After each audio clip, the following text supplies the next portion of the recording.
कोल bearing act कहता है, नहीं MMDR में कहता है। MMDR आया, बस कोल बेरिंग एक्ट से ये चीज़ कर दिया कि आप नहीं कर सकते। मैं ये कह रहा हूँ कि अगर MMDR में ये आपने बना दिया इस तरह का, कोल बेरिंग में एक्ट में आता है, वो कहता है उसमें तो एक शब्द आप पढ़े होंगे उसमें, क्योंकि यहाँ कई वकील बैठे हैं, है ना, तो आप ये बता दें उसमें एक बहुत गलत बात कही गई है।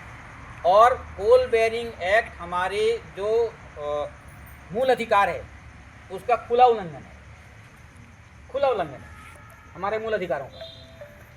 पहली बात यह है कि जैसे आप कहते हैं कि भाई जो हमारा मूल अधिकार है उसमें कहता है कि हमको अपने से अपनी जीविका आजीविका चुनने का की स्वतंत्रता है कि नहीं, ठीक है ना। कॉन्स्टिट्यूशन में तो राइट है हमको कि हम खेती करेंगे, व्यापार करेंगे, क्या करेंगे ये मुझे चुनने का अधिकार है। हाँ, गैर कानूनी काम नहीं करेंगे जो उसमें प्रतिबंधित है, लेकिन हमको आप तुरंत यहाँ से जो व्यक्ति, जैसे मान लीजिए कि वो दादा बैठे हैं, जीवन भर उन्होंने क्या किया, खेती किया, उनको क्या चीज़ में अनुभव है, खेती में, वो अब क्या करेंगे, खेती करना चाहेंगे, तो आप खेती से आप उनको एक बार दे दीजिए कि भाई ये पैसा है आपका 37 लाख रुपया, आप लो और जाके बिजनेस करो। नहीं। क्या उनके बस की बात है? नहीं। यानी आपने हमारे उस मौलिक अधिकार का हनन किया है।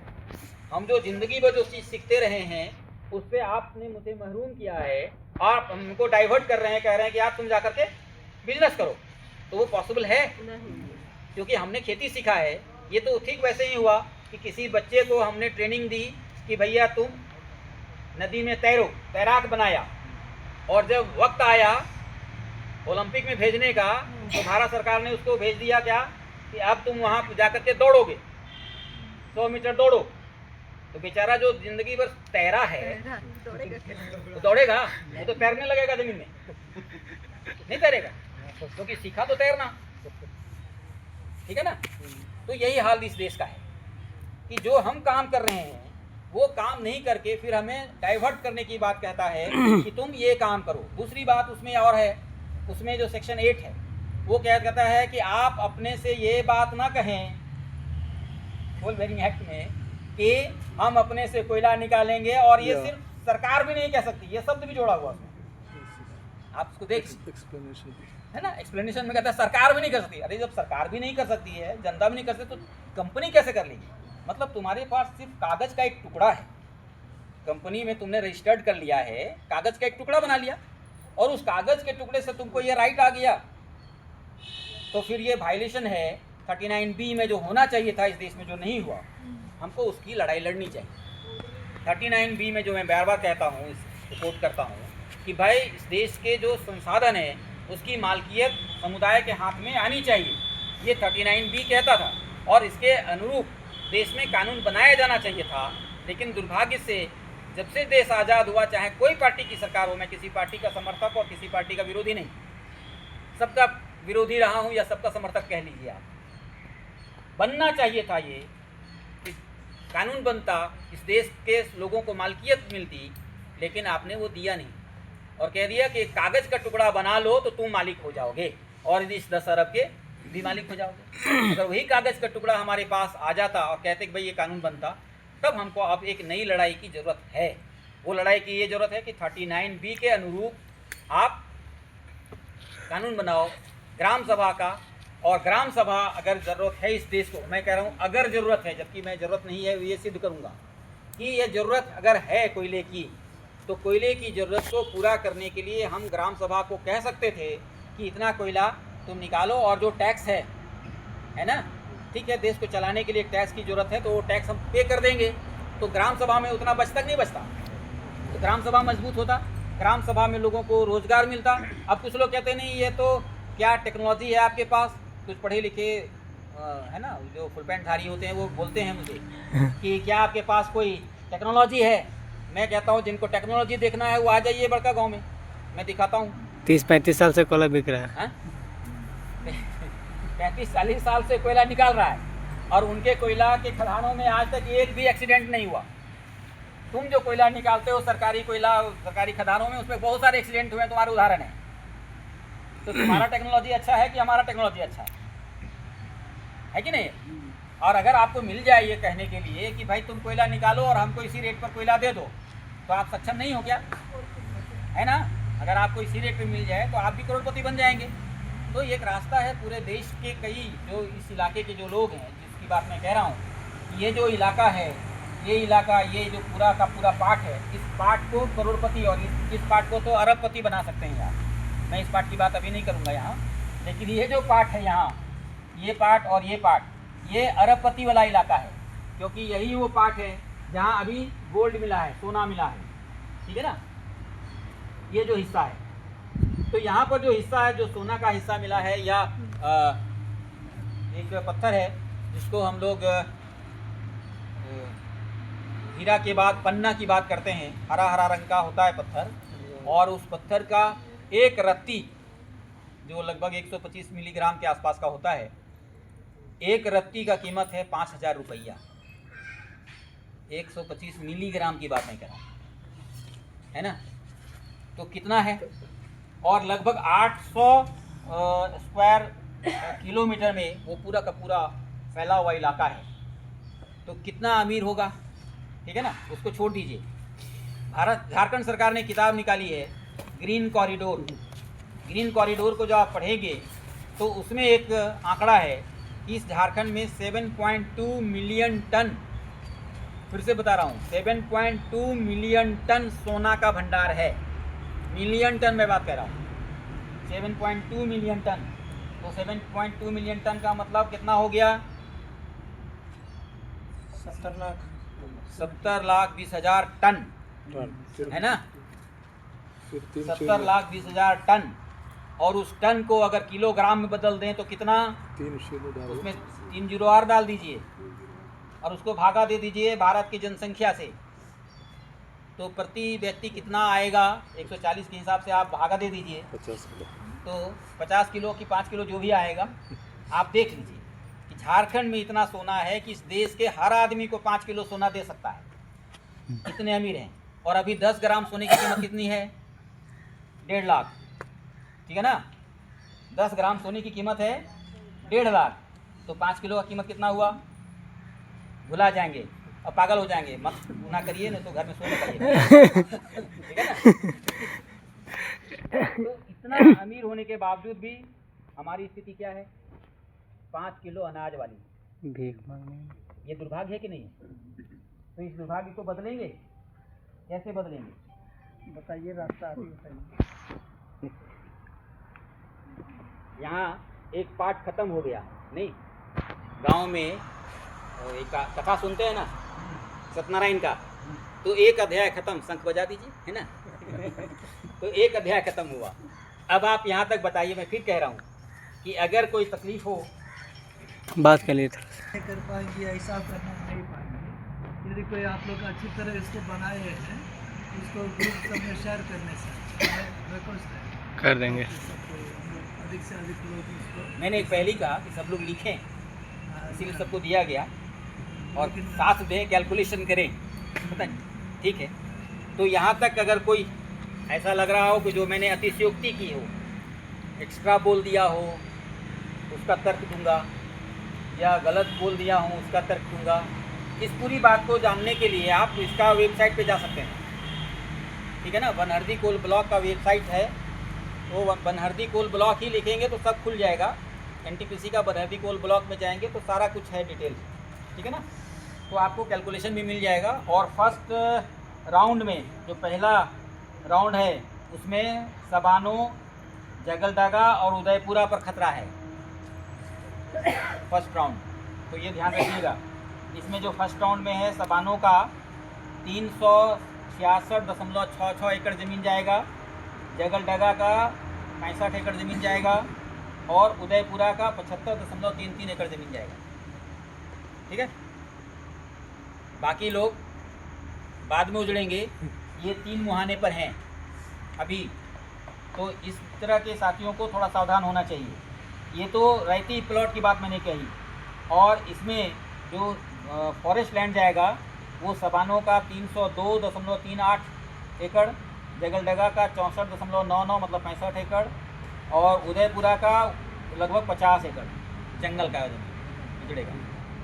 तो ये अभी फर्स्ट राउंड में है, बाकी एटे और बनहरदी और ये सब बाद में उजड़ेगा। ठीक है, तो ये जो पूरे गांव के जो लोग हैं, जो भी प्रभावित गांव है, एटे, बनहरदी, जगलडगा, बरवाडी, बारी, रामपुर, सबानो, सुरली, टोटा, उदयपुरा, आप सबों का एक काम है। काम ये है कि आप सब जाकर के अपने गांव में ग्राम सभा करिए और ग्राम सभा का प्रस्तावित कॉपी कि हम ज़मीन देना नहीं चाहते हैं, ठीक है ना, उजड़ना नहीं चाहते हैं, या आप जो भी अपना बनाएं, उस ग्राम सभा की कॉपी आप कंपनी को भी दे दीजिए और राज्य सरकार को भी दीजिए, डीसी महोदय को दे दीजिए, और उसकी एक कॉपी राज्यपाल को दीजिए, और कोल मंत्रालय को जरूर भेज दीजिए, और एक कॉपी चीफ जस्टिस को भी भेज दीजिए। नहीं, और डीएलओ को भी आप भेजिए। हाँ, डीएलओ नहीं, डीसी को जब भेजते हैं तो वो हो जाता है, वो करता नहीं है ना डीसी को ऑफिस में, तो डीएलओ को भी भेज दीजिए। देना चाहिए। हाँ, तो ये सभी कॉपी आप एक टाइम पीरियड नोट करिए, जो हमारे प्रमुख साथी, अच्छे साथी हैं, वो करें कि वो जिम्मेवारी लें, ठीक है ना। हर कोई नहीं जाएगा काशी, किसी एक दो को काशी जाना पड़ेगा, ठीक है ना।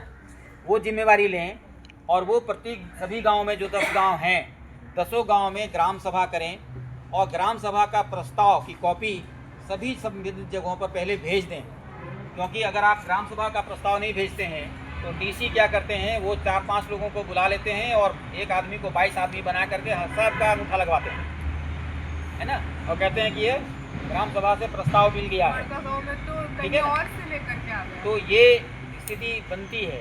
तो पहला काम यही करना है कि आप अपने ग्राम सभा का एक रजिस्टर अपने पास रखिए, ताकि अगर वो गलत करे तो आप उसको काउंटर कर सकेंगे कि देखो ये गलत है, तुम्हारा ये फॉल्स है ना। हाँ, हमारा तो ग्राम सभा का ये रजिस्टर है, क्योंकि उनके पास आप देखें क्या, वो वोटर लिस्ट, पुराना कोई वोटर लिस्ट उठा लेगा, मरा हुआ आदमी है कोई 5-10 साल पहले, उसका भी साइन मिल जाएगा उसमें, है ना। ऐसा सब जगह हुआ है, हम लोगों ने बहुत देखा है ऐसा। हमारे यहाँ बड़का गांव पकरी बरवाडी में एक गांव है जिसमें आज तक कोई मुसलमान नहीं बसा, वहाँ उसमें 10 परिवार मुसलमानों का साइन है। कोई आज तक मुसलमान था ही नहीं उस गांव में, मतलब कई पीढ़ी से उसमें उनका हस्ताक्षर है।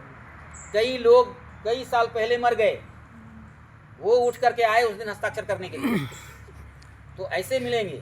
तो आप एक ग्राम सभा का ये काम कर लीजिए, और ग्राम सभा का करने के बाद और तब यही काम यहाँ पर आप जितने भी कोल ब्लॉक हैं आसपास के, सभी कोल ब्लॉक में आप ये काम करवाना शुरू करिए, और उनका एक सामूहिक, ये जो लूट है, इस लूट के लिए हमको रोकना पड़ेगा। अब हम आ रहे हैं कि हम ये जो दिखा रहे हैं सब्जबाग, कि आपको लगता है कि 10 अरब के मालिक कल से हो जाएंगे, वो क्यों नहीं होना चाहिए, आपको भी नहीं होना चाहिए, है ना, क्योंकि ये कोयला आज तो बना नहीं। एक अनाउंसमेंट करना चाह रहा जी, हूँ। अपने बड़का गांव का भी उदाहरण दिए अभी बताते बताते कि चंदवा में मुसलमान नहीं थे और चंदवा में मुसलमान साइन कर, उसके एवज में वहाँ क्या हुआ, कैसे हुआ, थोड़ा बताइए। वहाँ ये हुआ है कि अभी जो इस तरह का हुआ, उसमें एक क्या पहल हुई? एक मुकदमा हुआ है, लोग कोर्ट में गए हैं, वो चीज़ हाई कोर्ट में है अभी, ठीक है ना। और उसमें 8 गांव को उसमें फॉल्स, जैसे ये आप उसको देख रहे हो आप लोग, 8 गांव का ग्राम सभा का परमिशन के रूप में उन्होंने लिया, और जो आपको जान करके हंसी आएगी, उसके खिलाफ में लोग गए और 300 एकड़ ज़मीन पर गलत तरीके से माइनिंग भी है, उस पर कोर्ट ने उस पर फाइन किया है, ठीक है ना। अभी ये वहाँ स्थिति आई है, और अभी से चल रहे हैं वहाँ, जिसमें मुआवजे को लेकर भी चल रहा है, और जो गलत किया है उस पर भी चल रहा है, तो सब न्यायालय के तहत चला गया वो का फाइन है, ठीक है ना। एनटीपीसी के ऊपर 3000 करोड़ का फाइन है। दूसरा ये जो हुआ है कि अभी उसने कहा कि हम कट ऑफ डेट को मानते हैं 2009 का कट ऑफ डेट, फिर बाद में कहा 16 का cut off date. Cut off date क्या होता है, मतलब जिस दिन से वो करते हैं एक डेट तय करता है कि इसी तारीख को हम जो 18 साल का पूरा हो जाएगा उसको व्यस्त मानेंगे। अब बताइए कि जो आदमी 18 साल में या 2016 में 17 साल का था, तो वो तो उसके तहत नहीं आएगा, क्योंकि 18 साल पूरा करना है। आज उसकी ज़मीन आज ली जा रही है, तो कितने साल का हो गया वो, 27, है ना। तो 27-28 साल का व्यक्ति हो गया और अब वो मांग रहा है कि भैया हमको उसको दो, तो कहता नहीं हम तो 16 में जो था उसको मांगते हैं। तो उसको लेकर के भी लोग गए हैं और कई बार वहाँ बंद करने की बात आई, कई बार अभी तो संघर्ष चल रहा है। तो आगे क्या होगा ये तो संघर्ष का है। रही बात, जैसे अभी हम लोगों ने बादम में और गुंदलपुरा कोल ब्लॉक को रोका है। पिछले 2021 में अडानी को कोल ब्लॉक वो मिला है, 2026 जा रहा है, 2026 तक अडानी जैसी कंपनी जिसके खिलाफ मोदी भी नहीं जा सकता है ना, मोदी तो उसी का आदमी है। तो उस कोल ब्लॉक को अभी तक हम लोगों ने रोक रखा है, सिर्फ इसी आधार पे कि ना कोई ज़मीन दिया जा रहा है। हम लोगों ने वहाँ फॉरेस्ट को भी लिखा है, ग्राम सभा की तरफ से फॉरेस्ट डिपार्टमेंट को भी लिखा है कि हम, क्योंकि फॉरेस्ट भी हमारे अंदर आता है और बिना गांव के परमिशन के, बिना गांव की सहमति के आप फॉरेस्ट लैंड को ट्रांसफ़र नहीं करेंगे, ठीक है ना। अगर वो ट्रांसफ़र करता है तो फिर हम लोग भी उसमें कोर्ट में जाएंगे या क्या करेंगे वो तो तय करेगा। 5 तारीख को भी तय होगा। 5 को हमारी एक बड़ी मीटिंग है वहाँ तीनों कोल ब्लॉक को लेकर के, उसमें और आगे क्या की बात तय होगी। और ये फिर ग्राम सभा का वो सब हम लोगों ने सब जगह उसको लिखा है। जैसे वहाँ पर कहा अडानी ने कि हमको ग्राम सभा का परमिशन मिल गया, उसके पहले ही हम लोगों ने डीसी को 10 फाइल में दिया था, 10 बड़ी बड़ी कॉपियों में बना के दिया था कि हम इससे असहमत हैं। उसका एक एप्लीकेशन दिया था, उसकी कॉपी हम रखे हैं और वो जहाँ ज़रूरत पड़ेगी हम लोग उसको करेंगे। तो अभी तक इसी आधार पर रोक रखा कि एक भी साथी वहाँ से टूटे नहीं। जो टूटते हैं उनको ग्राम सभा से बाहर कर दिया जाता है, बहिष्कृत कर दिया जाता है और वो फिर दे नहीं पाए हैं तक ज़मीन। तो आज तक वहाँ पर ज़मीन मिली नहीं है। दुर्भाग्य से पकरी बरवाडी कोल ब्लॉक में हम हार गए हैं। उसका हारने का कारण राजनीति है। उसका ये कारण रहा कि वहाँ के जो लोग हैं, वहाँ जो उस समय तत्कालीन MP MLA जो आए, खासकर MLA, वो एक अपनी जाति के लोगों को भड़काया और कहा कि भाई इस तरीके से करते रहोगे हम सबको नौकरी दिला देंगे, इतना दिलवा देंगे, ये दिला देंगे। उस समय वहाँ का रेट था 7 लाख रुपये एकड़ मुआवजा का तय हुआ था NTPC ने। उसने कहा कि हम 20 लाख दिला देंगे, NTPC आगे बढ़ के 24 लाख दे दिया।